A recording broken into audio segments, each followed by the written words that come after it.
Ibn Qayyim rahimahullah sema man zadaka bil akhlaqi zadaka bil iman, aliyekuzidi kwa tabia amekuzidi kwa imani, kwa sababu imani matunda yake ni tabia njema, na hamna tabia njema zaidi pale unapokuwa tayari kumsaidia mnyonge usiyemjua, hamna uhusiano naye, utarajii kwamba labda atakusaidia, bali tu unamsaidia kwa kipenzi chetu. Mwalimu wetu bora Mtume Muhammad sallallahu alaihi wasallam anasema, wallahu fi auni al-abdi ma kana al-abdu fi auni akhihi, wakati wote Allah yuko katika kumsaidia mwanadamu pale mwanadamu anapokuwa tayari kusaidia mwenzie. Hili ni jambo bora zaidi katika maisha ya wanadamu, na subhanallah, madaktari wapo hapa katika maajabu ya mwanadamu kwamba ameumbwa ni msaidizi wa mwingine. Tuna kiungo kimoja cha ndani, figo, muhimu sana, lakini figo ni mbili, kwa mwanadamu inatumika moja, au si kweli? Inatumika moja, nyingine spare part ya mwanadamu, hii nyingine wanamsaidia mwingine. Na wewe utamsaidia moja, na wewe utaishi na moja, na mambo yatakwenda vizuri zaidi. Ni kuonyesha kwamba Allah alivyotuumba sisi ametuumba kwa lengo la kusaidiana. Wa taawanu 'ala al-birri wat-taqwa wa la taawanu 'ala al-ithmi wal-'udwan. Mwenyezi Mungu katika Qur'an anasema, saidianeni kwa wema, katika wema na kumcha Mungu, msaidiane katika uovu na uadui. Ni katika jambo bora linalofanywa na JAI hili la uchangiaji wa damu, kwa sababu damu ni uhai, na Qur'ani inatuambia, waman ahyaha fakaannama ahya nasa jamia, mwenye kusababisha mwenziwe kupata uhai analipwa malipo na Mwenyezi Mungu kama ametoa uhai kwa viumbe vyote ulimwenguni, wanadamu wote. Na kuna raha gani uende umkute hospitali mwenzako yuko katika hali ya kukata roho kwa sababu ana upungufu ambao wewe una ziada katika upungufu.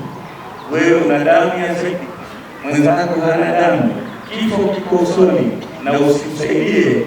Kama ni wanadamu kweli, maumivu yatakuwa makubwa sana. Nakumbuka katika niliyosoma, kuna bwana mmoja ambaye alikuwa ni photojournalist kule South Africa, akiitwa Kevin Cat. 1993 kulikuwa na ukame sana kule Sudan, njaa kubwa kiasi watu wakawa wanakufa kwa njaa. Huyu bwana alikwenda kule akipiga picha matukio ya njaa inavyoua watu, lakini katika picha zake akapambana na tukio moja, akaona itatoa picha nzuri sana. Huyu Kevin alienda kumkuta mtoto mdogo amekaa wa miaka 10 au 12, ameisha kwa njaa, amebaki skeleton, hawezi kuondoka alipokaa. Lakini nyuma kuna yule ndege kocha, yule tai anamnyemelea yule mtoto. Kevin akaona hii picha itakuwa ya ajabu hivi, akaichukua picha hii. Yule mtoto ataka kumkimbia tai, lakini hana nguvu, hawezi kuondoka, na yule tai ndio aitumie ile fursa mbia yule mtoto. Akachukua picha hii akiona ni picha itakuwa itakaompa ushindi, na kweli ilipatia zawadi, ilimpa prize moja ya South Africa kwa ni mpigaji picha bora. Lakini baada ya miezi 4 huyu bwana alijua akiwa mdogo, miaka 33, alijipiga risasi akiwa ameandika barua, kuanzia siku niliyochukua picha ile sikuwa nalala kabisa, kwa sababu najuta kwa nini ningemwokoa mtoto asiuawe na tai, nikathamini picha itanipa hela.